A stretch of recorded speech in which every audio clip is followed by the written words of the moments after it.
Okay, I had another interesting email that I'm going to post a reply on a video because I think a lot of us are dealing with this type of problem. And it's more like our relationships, our family relationships. And if you have a spouse, um, you have to work as a team to be able to create the things that you want to create. If you notice, as soon as we end up dealing with any form of stress, guess what's the first thing that falls apart? The family unit. Because the family unit doesn't seem to be on the same page, and um, we tend to get our divorces that just create a lot more stress, and we're not really quite understanding what's going on. And yeah, I had a big bad divorce, and guess what? That's not going to be the area for you to go into. It's like you got to know how to make your family units work. And I didn't know this, but I know once I ended up finding the answers out, oh, I probably could have solved my marriage problems myself, but I didn't know any better. Not to say I'm looking for my ex-husband back, but I know how to move in my future a little differently. So here's some advice. I'm gonna make this a 15-minute video because I've been told that my limit has increased to 15 minutes, so I hope it works. Okay, if you're dealing with, okay, you're positive, you're focused, you can manifest things, you can attract everything that you want, but you have a spouse that's negative and doubtful and full of fear, and they're not listening to you, they're not paying any attention to you, isn't that a problem for you? Don't look for other people to solve your problems, because then you are going to never be able to unfold what it is you want. On any level, it's like, why are you attracting somebody that's negative? There is a game being played and you're a part of it. And any of her negativity is probably coming from you. And yeah, she is all programmed, but look at all the rules of how you're perceiving this. You're saying that she's all programmed with negative stuff. She's all this, and they don't listen to me, and da, da, da, yada, yada, yada. There's nothing but a bunch of excuses of why you're trying to get somebody else to do something. It's a controlling somebody else that if they only did things my way, everything would work out. It doesn't work. You have to look at, okay, you're the only one on the planet. You are playing this holographic game, and you're in this suit that's looking, creating the game that you're playing, and you are controlling your own game. So there's something within you that's attracting somebody that's negative and doubtful all the time. And, kind of ask yourself, okay, why would that be?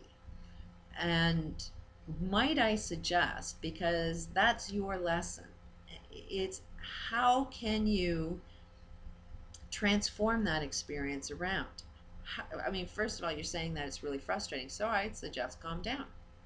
I had another suggestion that go with the energy. Don't go against her all the time. Play the game her way. If she's saying let's be fearful, then play the game of being fearful.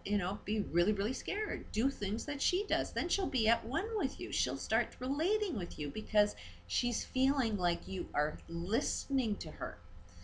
And then if you want somebody that's not doubtful, then what's the opposite of doubt? You want somebody that I would think trusts you. From what I'm hearing from the email that got is like, if they only trust me and listen to what I had to say. So clearly, you need to manifest somebody that trusts you because you're lacking a feeling or a sensation of trust from another person that you happen to value, that you happen to love. So, when you keep sending words and messages saying the word trust, which is coming out as dust or doubt, don't ever use the word doubt. Use the word trust because that's what you want to pay attention to. And you want trust for you. So don't be pointing out all the ways that she's not trusting you because then you will manifest more of that because that's your focus. It's a negative energy, and because that'll start a fight. That fight will turn into a minute. That minute will turn into an hour. Next thing you know, you're not having any sex. There's no sharing of love because you're having the argument about trust and how you don't have it. So Don't ever pay attention to you not having it. Start paying attention to how you do get it. And it may be hard for you to pay attention to when somebody's actually trusting you. So you have to turn around and look at ways that, oh, there's a small little sign that shows she trusts me. You know, it could be something really, really small. But when you see little signs of that, then you mention it. You say, oh, wow, I really love when you do this because it makes me feel like you really trust me. And I've been lacking that feeling of trust. But when you do that, I feel so loved. I feel so accepted. You know, put the association of trust, something that you want, and associate it with all of the behaviors that show trust.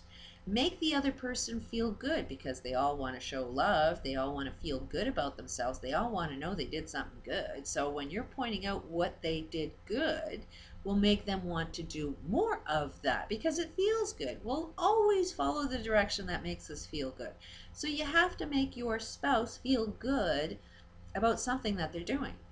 And when they know what they're doing, it's like, okay, let me do more of it. And while they're doing more of that, guess what? They're not doing more of something else they didn't like because there's no attention focused on any of that. They won't even know it's not happening anymore because it's not taking up their minute, their day, their hour, their week, their year. You know, it builds.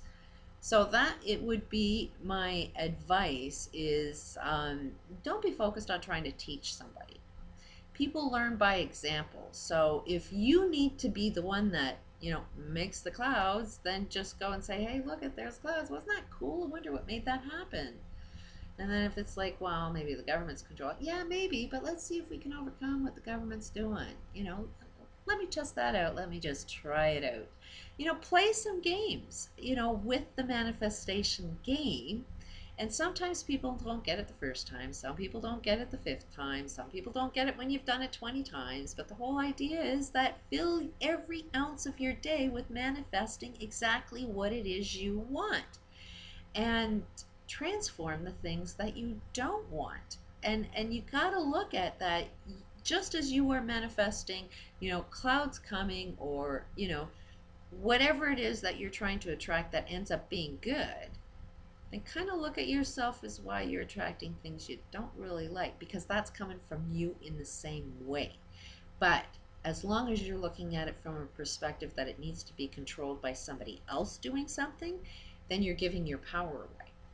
So the most important thing is not about attracting all the things that make you feel good. It's about attracting and transforming the things that feel bad, because you will create more and more and more of that by you having a focus and not being able to know how to transform that. But you know, don't look so much at the negative, but at the positive of what you want to see happen instead. It is a shift in your own mind. It is kind of wild. I hope that kind of helps. And geez, I tried to make this a 15-minute video, but I don't know what else to say about that other than your universe is going to be a reflection of what's inside you. So if you are judging other people, just kind of look at you're judging yourself. There's some aspect of yourself that's full of doubt, and you are teaching somebody else that doubt. So don't ever look at another person and trying to change that other person. Always, always, whenever you make a judgment, look at yourself. If you are saying somebody else doesn't trust, then you got to know that you don't have trust. If you're saying somebody else is full of doubt, then you got to look at your own doubts. Everything you judge is actually going to be coming from you. Other people are a reflection of how you view the world. You're viewing with doubtful eyes because that's the only reason you can see doubtful eyes. And yeah, people have words and text and meanings and excuses and all that, but don't get caught up in that game. Get caught up in your game.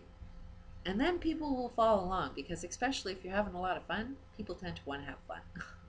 So hope that helps. If not, send me an email and let me know how it didn't help, and I'll try and explain it a little better. Peace out.